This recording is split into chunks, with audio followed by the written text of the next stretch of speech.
core of building immersion rests on the ability to create a believable and interactive experience. At the base of the most popular open-world games, there's a desire for devs to let players enjoy their game the way they would like to. On a more philosophical level, it's a sandbox in which players themselves create their own fun. Prey isn't special for having this goal. In fact, there are many sandbox-style elements in the game that can create some frustrating gameplay and some pacing nightmares. Prey is special for the way in which it introspectively looks at the concept of player choice. It is a game meant to challenge you to think about your actions and how those choices reflect your morality and your values. Values. They never go out of style. In this video, we are going to analyze how the game constructs this personality assessment. Whenever you're ready, Morgan. And ultimately, we're going to determine whether or not it's worth contemplating, or if it's a clever but ultimately useless astrology reading. Now I'm supposed to say, that's interesting, but... Either way, we have a lot of psychology to cover, so... It's time to beat the mind game.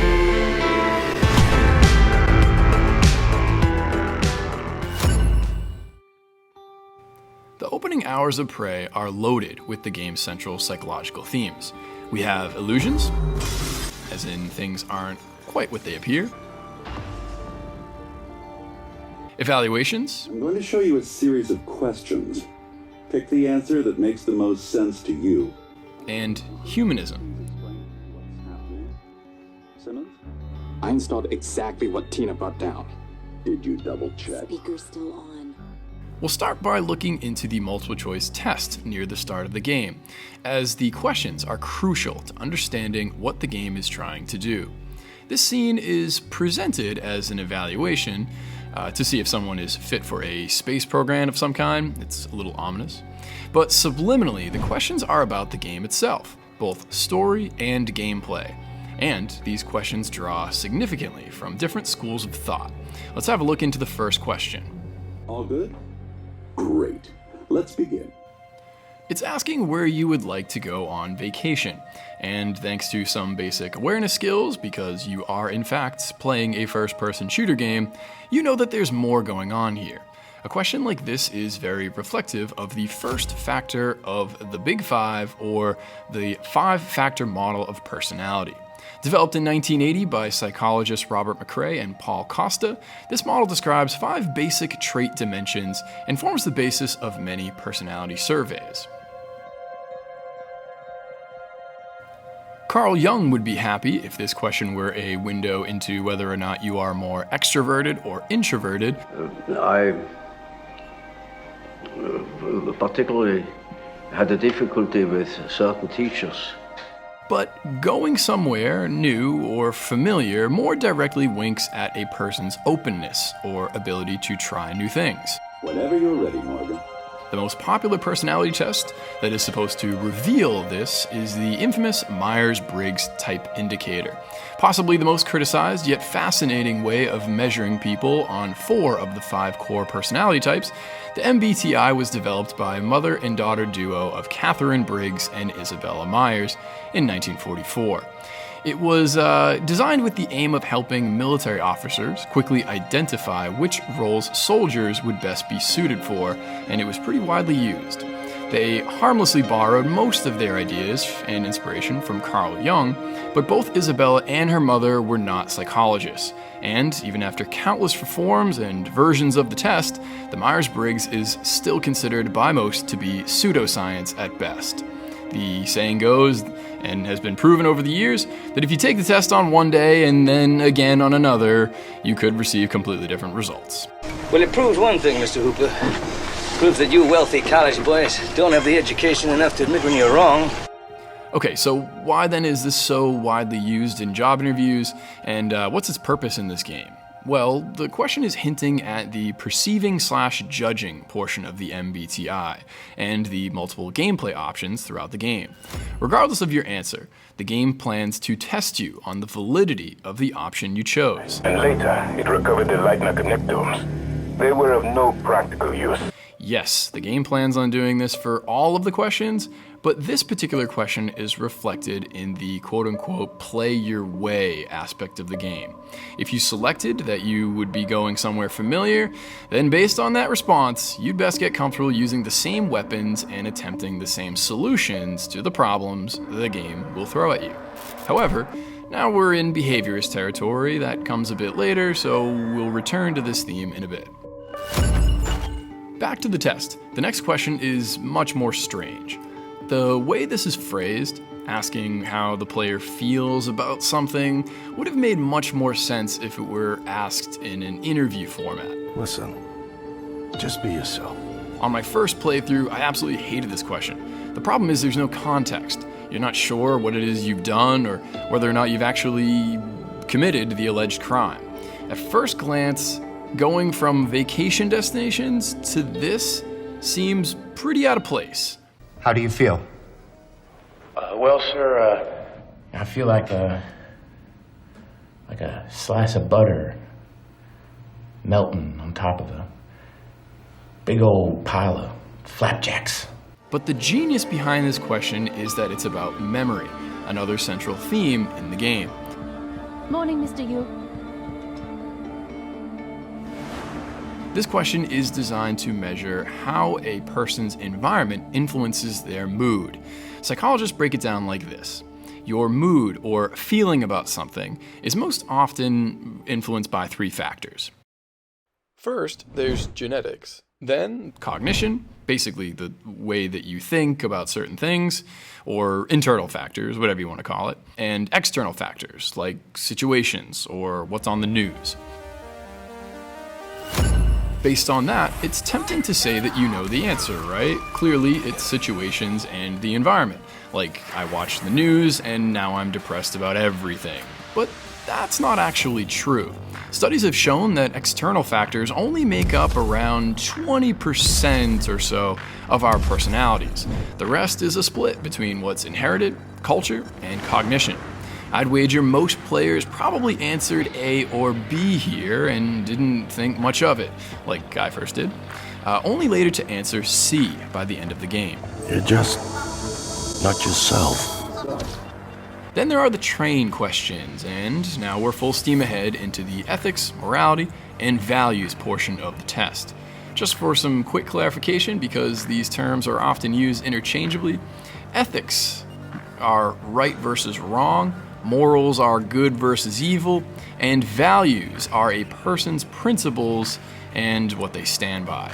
So Robin Hood is stealing, and that's ethically wrong, but his giving to the poor is morally good, and he does this because he values charity over the law. Good evening.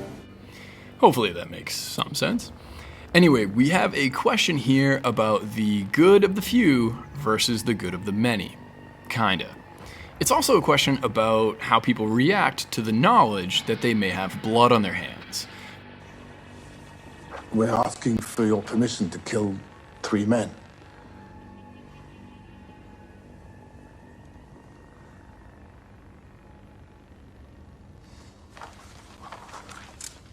Comrade Legasov,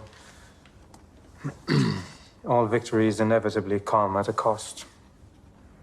But the important thing is that there should be an option C. Obviously, we all want to lay down more tracks so that all 6 people are run over, because that's a video game and there's no consequences.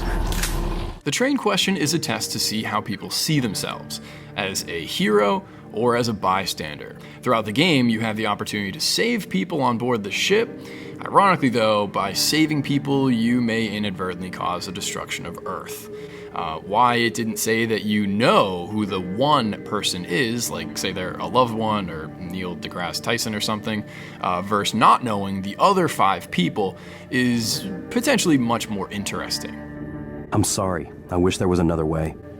Either way, another purpose of this question is meant to be a classic personality test tactic, asking pretty much the same question multiple times to try to catch people lying. As a result, the next question is more or less the same, yet this time we have a fat I apologize, enormously fat, that we have to kill in order to stop the train from hitting 5 people. Now, that's a bit more personal and also much more intense. What's your question? 2 infant twins are born. One of them will grow up to cure cancer, but only if the other one dies now. You don't have to kill the baby yourself, but you do have to nod to make it happen. Do you not?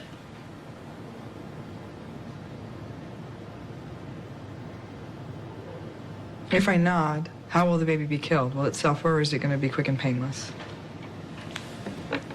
Quick and painless. Questions like these are crucial in interview tests for determining empathy based on the subject's response. Kids die every day. What's one more?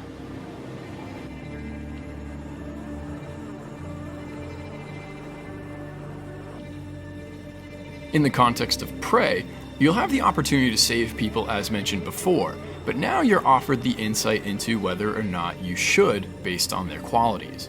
The Fat Man is a reference to the character Alex, but there are many instances where there are similar, in some cases even more complicated, characters with whom you get the same choices. The most memorable of these is the Cook, whose quest line spans like a significant portion of the game and whose outcomes vary wildly. The Cook is your evaluation of someone's character and what it says about your decisions when saving or killing someone. Maybe an even better example of this, made to be more ethical or moral, would be the prisoner scenario, the prisoner guy decision. The game is asking us to question our empathy and sympathy with these characters, and whether or not their flaws mean that they should live or die. Almost done. Then we've arrived at our final question. How far do you stick to your values? Prey is a challenging game. Maybe I'm just terrible at it, but I rebooted save after save in order to get the results that I wanted or the results I was hoping for. And my God, are there a lot of long loading screens. The sacrifice here is less about the story to me and more about how much you are willing to devote to the characters, especially when the enemy count begins to rise. Good morning, Morgan. Today is Monday, March 15th, 2032. There's also the beginning of a Rorschach inkblot test. For this next part, I'm going to display an image. I want you to take a good look at it. In a moment, I'm going to ask you what... A pretty butterfly. But just like real psychologists, the game doesn't really give it much thought. What's interesting, though, is that inkblot results can often be a strong indicator of mental disorders. So, in a way, the game could be hinting at the reveal at the end that you are, in fact, not a normal test subject. Some nice flowers. And with that, the phony test is over and the real test is about to begin.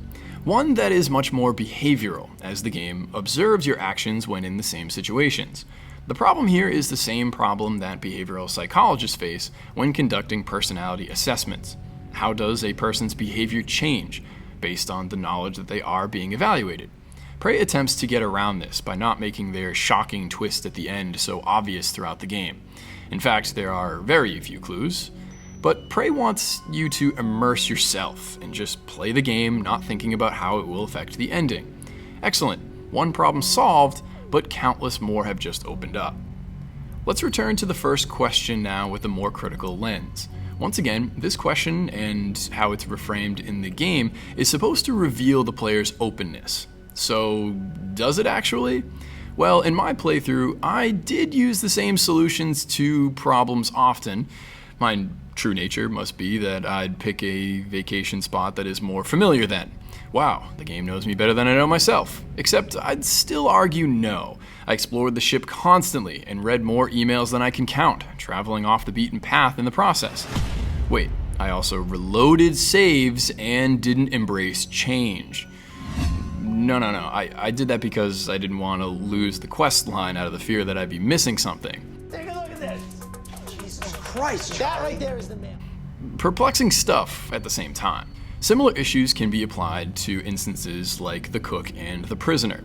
I'll be honest, I didn't free the prisoner because I'm a good person. I did it because I had a feeling that the reward would be bigger, just like I really wanted this neuromod. You want that donut? Go ahead and have a bite. Just a little bite. Oh my god, I'm wildly self-centered then. Except too often games try to do this, and at the end of the day, these characters aren't real. No, she is not real. How do you know that? It'd be cool if they had a layer of consciousness, like Westworld, but they don't. That heavily influences how and why someone makes choices throughout this experience. In the end, it's about fun. And as good as the writing is, sometimes it's just more fun to run it back through a high chaos playthrough. And there should be no need for an existential crisis after that. You are not doing this for the sake of art. You are doing this because you want to feel relevant again. Well, guess what? There is an entire world out there where people fight to be relevant every single day, and you act like it doesn't exist. We could air out these criticisms all day. Heck, people even think the Myers-Briggs test is basically eugenics. Personality tests are, by and large, constructed to be ableist, to be racist, to be sexist, and to be classist. But at the end of the day, Prey is pretty awesome. Not even close. Why did I think that was going to work? The game achieves something not many games do. It challenges the player to think about what they say versus what they do. It's a remarkably deep game with many thought-provoking forms of asking the player who they are. The best psychologists don't tie themselves down to one theoretic viewpoint, preferring to take a more eclectic view of personality. And Prey does exactly that. It changes the questions, the situations, and the style. It probes for answers and actively tries to analyze the data left behind. So, what does it reveal most accurately? Well, like the most important personality tests, it reveals... Which Power Ranger are you? Take this quirky quiz. No, Jesus. It reveals what kind of gamer you are. And that, hopefully we can all agree, is still pretty damn cool.